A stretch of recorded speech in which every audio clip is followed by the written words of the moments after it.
साक्षात विष्णु है। शाखाएं स्वयं मंगलमयी लक्ष्मी है। उसके पत्तों में देवी सरस्वती वास करती है तो उसके पुष्पों में भगवान शंकर। चतुरानंद ब्रह्मा जी इसके फल हैं और विष्णु जी इन सब का आधार है।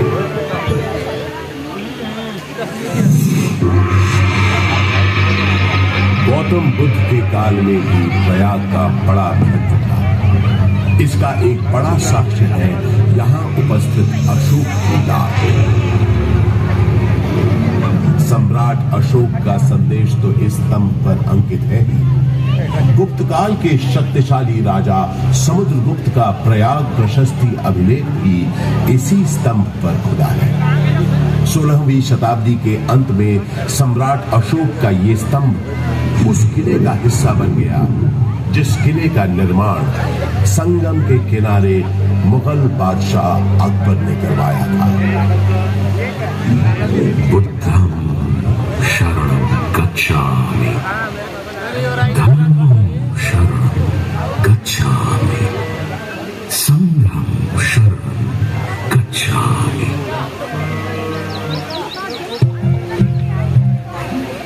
हजारों वर्ष पुराने इस प्रयाग नामक नगर के आध्यात्मिक और धार्मिक महत्व से बादशाह अकबर इतने प्रभावित हुए कि उन्होंने यहाँ एक नया शहर भी बसा दिया और उसका नाम रखा इलाहाबाद, जो वक्त के साथ साथ बन गया इलाहाबाद।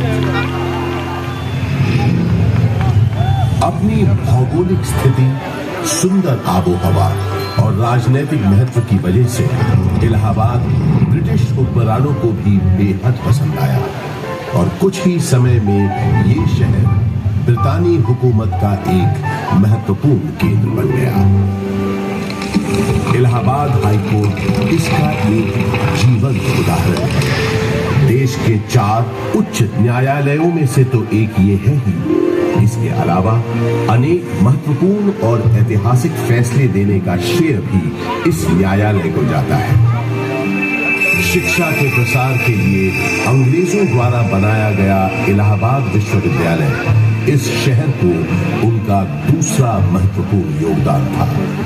इलाहाबाद विश्वविद्यालय की स्थापना 16 नवंबर 1887 को हुई। पूरब का ऑक्सफोर्ड कहे जाने वाले इस विश्वविद्यालय का शुरुआती नाम न्यू यूनिवर्सिटी था। यहाँ का विद्यानगर हॉल और 7 खंडी मीनारें इतनी सुंदर और आकर्षक है कि आते जाते लोगों की निगाहें बरबस अपनी ओर खींच लेती है। 20वीं सदी की शुरुआत से ही इलाहाबाद हिंदी साहित्य का एक बहुत बड़ा केंद्र बनकर उभरा। ऐसी ही कुछ प्रसिद्ध शख्सियतों के नाम एकाएक तब याद आते हैं जब इस शहर से जुड़े साहित्यकारों की बात होती है। जैसे हास्य व्यंग के मशहूर शायर अकबर इलाहाबादी साहब, फिराक गोरखपुरी जो उर्दू के जाने माने शायर तो थे ही, अंग्रेजी भाषा के भी प्रकांड पंडित थे।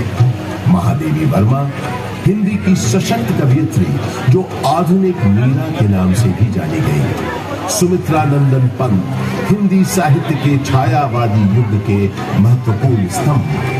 मधुशाला के लेखक और हिंदी साहित्य के पुरोधा कवियों में से एक हरिवंश राय बच्चन और अपने नाम ही के अनुरूप हिंदी भाषा के निराले कवि सूर्यकांत त्रिपाठी निराला, जिनकी ये कविता तो अद्भुत है।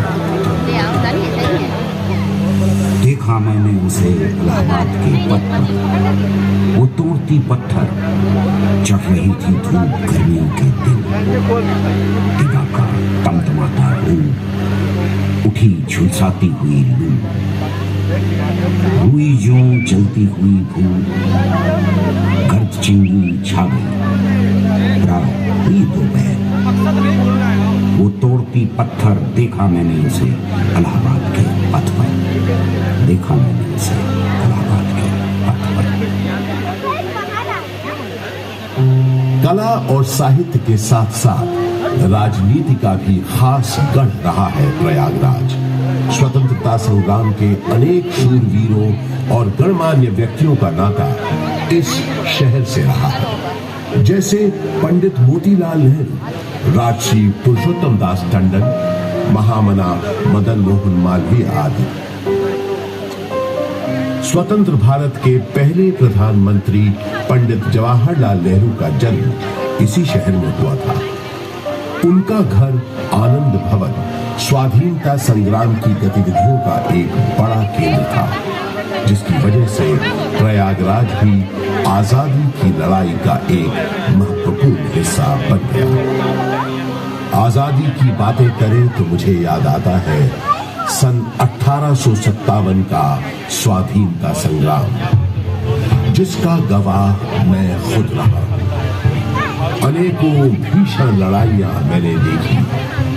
एक बार तो मुझे लगा था कि बस हमें विदेशी हुकूमत से छुटकारा मिल ही गया, लेकिन इसे बदकिस्मती कहें कि अंत में बाजी पलट गई। परंतु इन युद्ध की वजह से इलाहाबाद एक दिन के लिए ही सही भारत की राजधानी बना। वो दिन था 1 नवंबर 1858। उस दिन प्रयागराज के मिंटो पार्क में एक शाही दरबार लगा था, जिसमें लॉर्ड कैनिंग ने महारानी विक्टोरिया का महत्वपूर्ण घोषणा पत्र पढ़ा। आज 1 नवंबर 1858 के दिन से हिंदुस्तान में ईस्ट इंडिया कंपनी का राज खत्म होता है। अब से इंडिया में मलिका विक्टोरिया का राज होगा। ब्रिटिश ताज की हुकूमत होगी यहाँ। उस दौर से निकलकर समय के साथ थोड़ा आगे बढ़े तो मुझे याद आता है अपने चारों ओर बाहें फैलाए ये विशाल पार्क, जिसके आंगन में खड़ा मैं आज आपको ये कहानी सुना रहा हूं।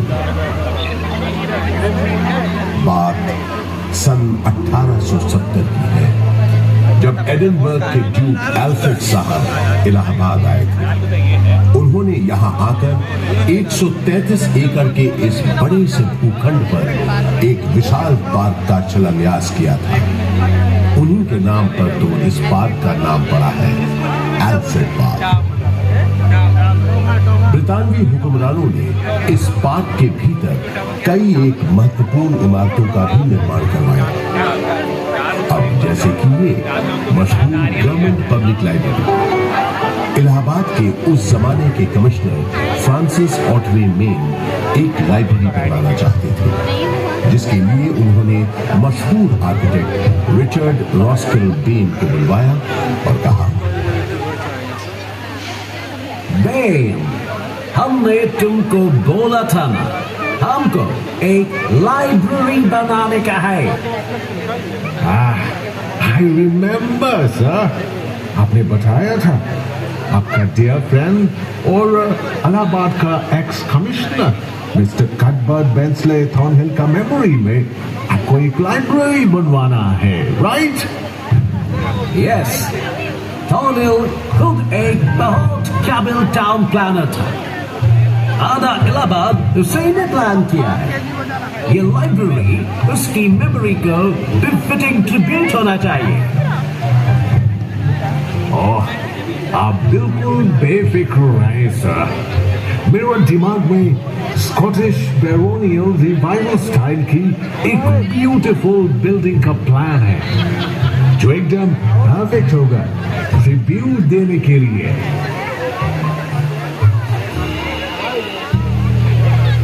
वादे के मुताबिक श्रीमान बेन ने एक बहुत ही खूबसूरत इमारत बनाई, जिसे उस जमाने में थॉर्नहिल मेन मेमोरियल के नाम से जाना जाता था।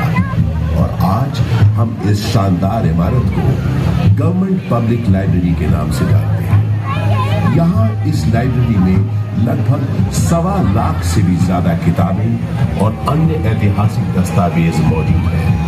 पूरे उत्तर प्रदेश में सबसे बड़ी लाइब्रेरी यही है। विक्टोरिया मेमोरियल कोलकाता में है, ये तो सब जानते हैं, लेकिन उससे थोड़ा छोटा मगर बेहद सुंदर विक्टोरिया मेमोरियल यहाँ प्रयागराज में भी मौजूद है। ये बात बहुत कम लोग जानते हैं। इसी पार्क के अंदर महारानी विक्टोरिया की याद में बनी सफेद संगमरमर की इस न्यू गोथिक शैली की छतरी या कैनोपी का निर्माण सन 1905 में हुआ था और इसी कैनोपी में उनकी 7.5 फुट ऊंची मूर्ति का अनावरण अगले साल 1906 में हुआ। आजकल वो मूर्ति लखनऊ म्यूजियम में रखी है। इसी विक्टोरिया मेमोरियल के बगल में अंग्रेजों ने एक बैंड स्टैंड भी बनवाया। उस जमाने में ब्रिटिश सरकार के ज्यादातर जलसे और दावतें इसी पार्क में हुआ करती थी। उन कार्यक्रमों के दौरान यहाँ पुलिस बैंड बजाने का रिवाज था।